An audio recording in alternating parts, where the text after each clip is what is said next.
Hello guys, what's up? My name is Sean Wayne today. Tara, pag-usapan natin itong video na kumakalat ngayon sa TikTok. Hindi ko akalain na ganito kayabang si Luistro. No? Isang Batanggenyang graduate ng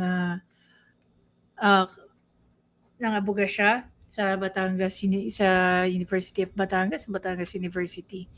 Alam nyo, marami naman akong kilalang Batanggenyo guys, pero napaka-low profile. Napaka-low profile. Pero ito si Luistro, bilib na bilib ako sa kayabangan nito. No, tara panoorin natin. Magdibati daw ako kami sa stage. Anong pagkakakapal ng mukha niya? Naging champion debater mo na siya. Naging champion debater mo na siya. Naging abogado mo na siya. Bago mo siya patulan. Naging abogado mo na siya. What I did, tinago ko po asawa. So, wanted siya, di ba? Kasi lawyer ako eh. For 2.5 months, tinago ko siya. Do you know Laod firing range? Do you know? Hindi. Do you know? Call it extra judicial confession. It is not a confession. You are characterizing. Mali, ma'am. Do not characterize that. Prior to NJCP, the IT infrastructure is Escada, a Filipino corporation. As a point of information, Mr. Chair, yung Escada, ginagamit yun lahat sa mga public utilities. Escada is not a brand. Mr. Chair, I acknowledge Si Luistro, akala mo matalino kung hindi ka matalino. Pero kung matalino ka, alam mo, hindi siya matalino. Yun, ganun lang yun.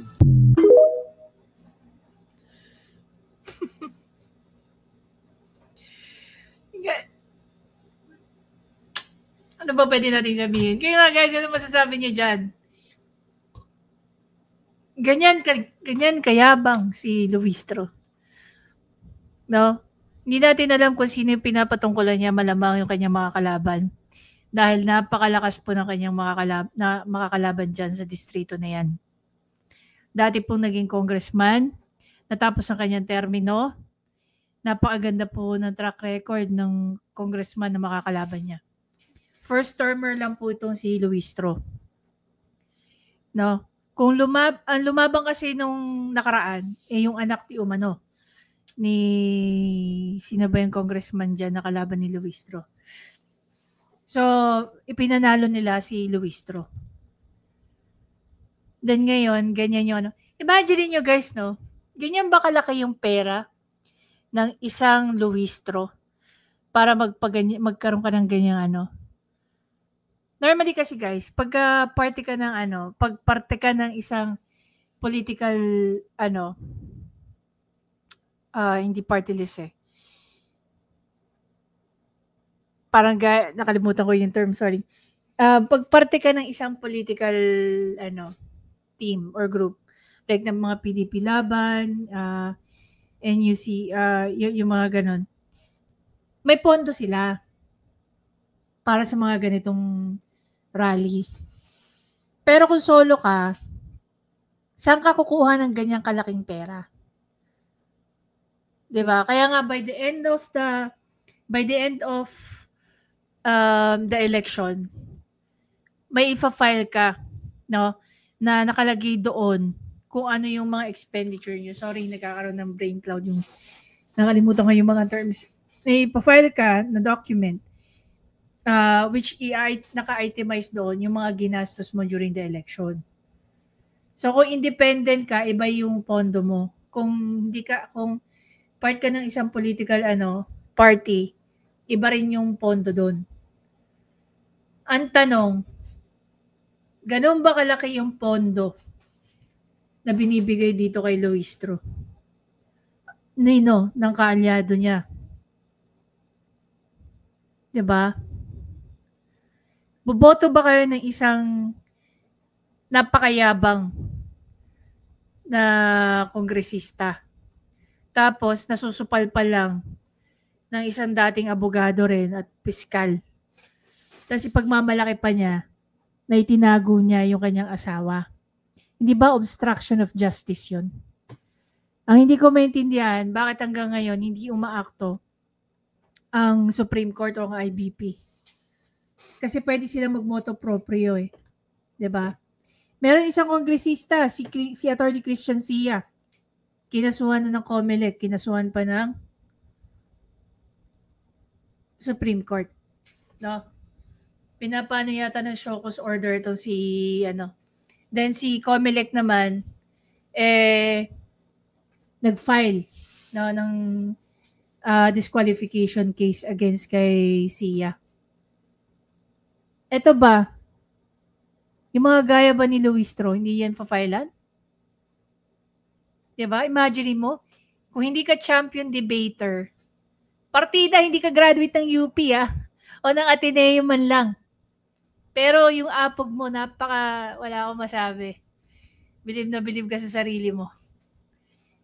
Yung din nga namin valedictorian pang graduate Isa sa pinakamataas. Pero hindi ganyan kayabang. As in, napaka-low profile din nun. Napakagaling na abogado. No?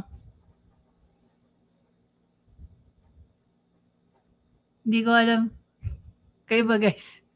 Na-amaze ba kayo sa kayabangan ni Luistro? Ngayon lang ako nakakita ng babaeng mayabang.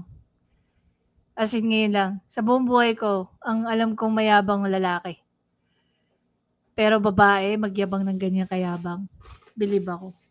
Pero kung ako kay Luistro, wag ka mamimili ng ng kakalabanin mo. Wag ka mamimili, wag mo, sabi nga niya, wag mo i-characterize, di ba?